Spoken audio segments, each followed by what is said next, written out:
Korea has always had many unique cultures, and the popularity of the Korean wave can be attributed to the development of these unique cultures, one of the best examples being samgyetang. Professor, please say the correct words.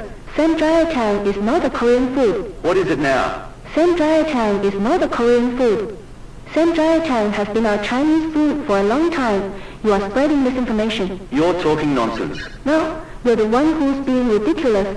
Samgyetang is a food that originated in our Chinese province of Guangdong. It has been eaten since ancient times to nourish the body, a fact that is documented in history books. You must be an international student from China, because if you weren't, you wouldn't say such nonsense.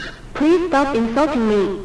Samgyetang is definitely a Chinese food. Later, China took pity on Korea and gave the recipe to Korea. Korea has forgotten the grace of its parent country, China, and is claiming Samgyetang as its own. Korea and the professor owe me and my country China an immediate apology. China had no idea what samgyetang was at that time. They thought it was bat soup. The professor is wrong.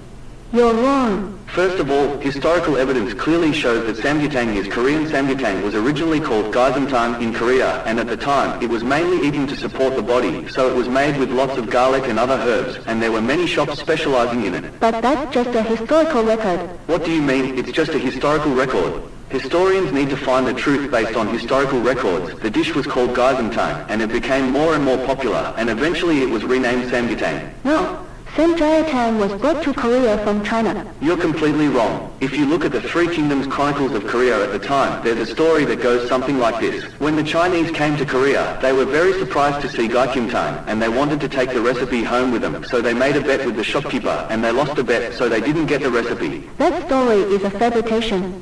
Samgyetang has always belonged to us in China. At first, the Chinese government claimed that the Korean wave was no big deal because they were envious of it, but now they are claiming it as their own.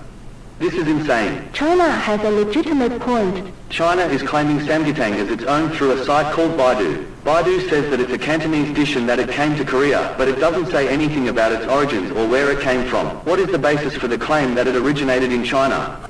I've spoken to many scholars, and not a single one of them can give me any historical evidence. It's written exactly in our Chinese textbooks, so it's a historical fact. Is it that Chinese students can't say anything without Chinese textbooks?